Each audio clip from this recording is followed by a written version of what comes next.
तो चलिए आज के इस एक्सप्लेनर की शुरुआत सीधे कंपनी के सीईओ अनंत नहाटा के एक बहुत ही दिलचस्प बयान से करते हैं। उनका कहना है कि वित्तीय वर्ष 2026 ने उनसे काफ़ी कुछ मांगा और 3 तिमाहियों की कड़ी मेहनत के बाद चौथी तिमाही असल में उस मेहनत का रिजल्ट दिखा रही है।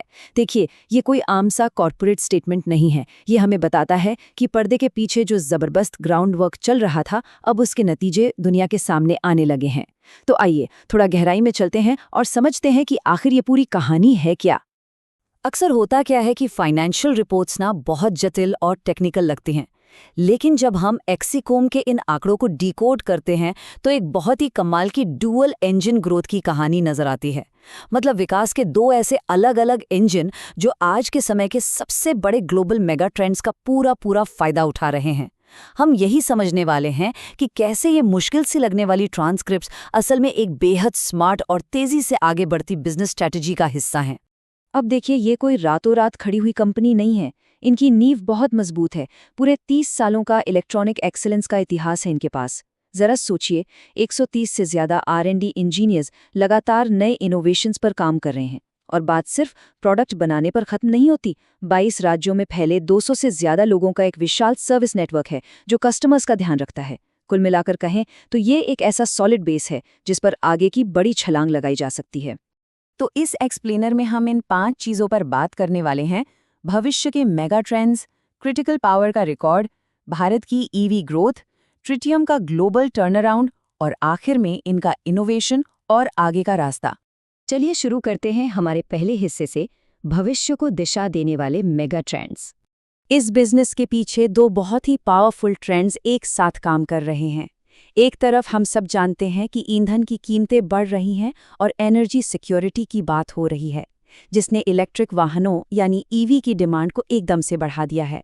और दूसरी तरफ AI यानी आर्टिफिशियल इंटेलिजेंस का बूम आ गया है। अब AI की वजह से डेटा ट्रैफिक इतना बढ़ गया है कि टेलीकॉम नेटवर्क्स पर भारी दबाव पड़ रहा है। इसी वजह से सुदूर इलाकों में ऑफ ग्रिड टेलीकॉम पावर की डिमांड तेजी से बढ़ रही है। ये दोनों ही ट्रेंड्स इनके बिजनेस के लिए 2 अलग-अलग दरवाजे खोल रहे हैं।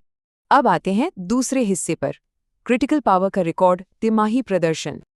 जरा इस नंबर पर गौर कीजिए, 1000 करोड़ रुपए। जी हाँ, 31 मार्च तक इनके क्रिटिकल पावर डिवीजन की ऑर्डर बुक पूरे 1000 करोड़ की थी। ये सिर्फ एक बड़ा नंबर नहीं है, ये दिखाता है कि मार्केट में इनकी पकड़ कितनी मजबूत है। और हाँ, इतने बड़े पैमाने पर ऑर्डर्स होने का एक और फायदा ये होता है कि कच्चे माल की कीमतों में होने वाले उतार चढ़ाव को आसानी से हैंडल किया जा सकता है। अब जरा रेवेन्यू को देखते हैं। चौथी तिमाही में स्टैंड अलोन रेवेन्यू 194 करोड़ रुपए और कंसोलिडेटेड 198 करोड़ रुपए रहा। यहाँ जो सबसे ध्यान देने वाली बात है वो है पिछली तिमाही के मुकाबले 18% की जबरदस्त सीक्वेंशियल ग्रोथ। और ये ग्रोथ आई कहाँ से? इसका एक बहुत बड़ा कारण था एक प्रमुख भारतीय टेलीकॉम कंपनी से मिला 100 करोड़ रुपए से भी ज्यादा का DC पावर सिस्टम का ऑर्डर। मतलब बड़े टेलीकॉम ऑपरेटर्स आज भी इनके बुनियादी प्रोडक्ट्स पर पूरा भरोसा जता रहे हैं। लेकिन कहानी सिर्फ टेलीकॉम तक ही नहीं रुकती, ये लोग अपने क्षितिज का विस्तार कर रहे हैं। एक्सपोर्ट्स की ही बात करें तो इस तिमाही में 30 करोड़ रुपए का रिकॉर्ड एक्सपोर्ट हुआ है, जो कुल सेल्स का 15% है और इसे 20% तक ले जाने का टारगेट है। इसके अलावा भारत नेट के फेज 2 में भी इन्हें नए मौके मिल रहे हैं। और एक और इंटरेस्टिंग चीज, ये लोग अब non telecom battery energy storage systems यानी BESS मार्केट में भी उतर रहे हैं, जहां इस साल 50 करोड़ रुपए का टारगेट रखा गया है। चलिए अब बढ़ते हैं तीसरे हिस्से की तरफ, भारत की ईवी वृद्धि का नेतृत्व।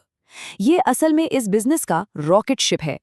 अगर हम इंडिया में ईवी मार्केट को देखें तो 3 व्हीलर सेगमेंट में तो 32% गाड़ियां अब इलेक्ट्रिक हो चुकी हैं, बसें 7% पर हैं और 4 व्हीलर्स भी 5% तक पहुंच गए हैं। अब सीधी सी बात है, जैसे जैसे ये गाड़ियां बढ़ रही हैं वैसे वैसे इन्हें चार्ज करने के लिए हार्डवेयर की डिमांड भी तो आसमान छू रही है ना। जितनी ज्यादा ईवी उतने ज्यादा चार्जर। और एक बड़ा ही चौंकाने वाला डेटा सामने आया है। पहले लगता था कि ईवी सिर्फ बड़े मेट्रो शहरों की चीज है, लेकिन अब टियर 2 और टियर 3 शहर तेजी से आगे आ रहे हैं। आपको जानकर हैरानी होगी कि सूरत अब इलेक्ट्रिक वाहनों के मामले में अहमदाबाद से भी बड़ा मार्केट बन गया है।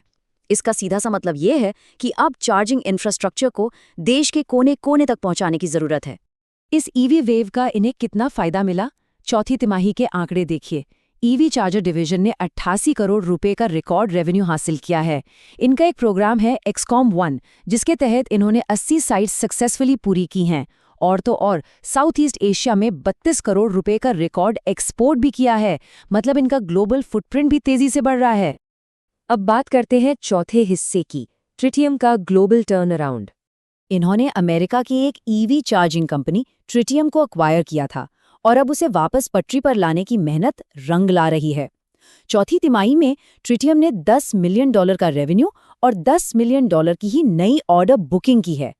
लेकिन सबसे बढ़िया बात, इनके ईबीटी घाटे में 30% की कमी आई है। ऐसा इसलिए हुआ क्योंकि कस्टमर्स के साथ इनका एंगेजमेंट बहुत बेहतर हुआ है, जिससे इनके नेट प्रमोटर स्कोर यानी एनपीएस में जबरदस्त उछाल आया है। आगे की बात करें तो ट्रिटियम के रेवेन्यू के 3 गुना बढ़ने की उम्मीद है। अब आप सोचेंगे कि रेवेन्यू 3 गुना बढ़ रहा है तो घाटा सिर्फ 25% कम क्यों हो रहा है? दरअसल अधिग्रहण के टाइम जो सस्ते दाम वाली इन्वेंट्री मिली थी वो अब खत्म होने वाली है। उसके बाद मार्जिन अपने नॉर्मल लेवल पर आ जाएंगे, लेकिन टारगेट एकदम क्लियर है, वित्तीय वर्ष 2027 की चौथी तिमाही तक ट्रिटियम को ईबिटा ब्रेक इवन पर ले आना। ट्रिटियम के जुड़ने के बाद अगर हम पूरी कंपनी का ग्लोबल रेवेन्यू स्प्लिट देखें तो पिक्चर बहुत अलग नजर आती है। अभी भी आधा यानी 50% रेवेन्यू भारत से आ रहा है, लेकिन अब इंटरनेशनल प्रेजेंस बहुत सॉलिड हो गई है। यूरोप से 22%, अमेरिका से 16% और ऑस्ट्रेलिया, न्यूजीलैंड से 10% रेवेन्यू आ रहा है। ये एक बहुत ही बैलेंस्ड और डाइवर्सिफाइड ग्लोबल बिजनेस मॉडल बन चुका है। और अब फाइनली आते हैं हमारे 5वें और आखिरी हिस्से पर, इनोवेशन और आगे की राह। इनकी प्रोडक्ट रेंज देखिए कितनी कमाल की है। एक तरफ इनके पास वो पोर्टेबल कम पावर वाले होम चार्जर हैं, जिन्हें आप आराम से अपनी कार की डिक्की में रख सकते हैं, और दूसरी तरफ ट्रिटियम की एक्सपर्टीज वाले एकदम high power liquid cooled DC charger. मतलब मार्केट के छोटे से लेकर बड़े से बड़े सेगमेंट तक की जरूरत पूरी करने का सामान इनके पास मौजूद है। और ये सिर्फ पुराने प्रोडक्ट्स पर नहीं टिके हैं।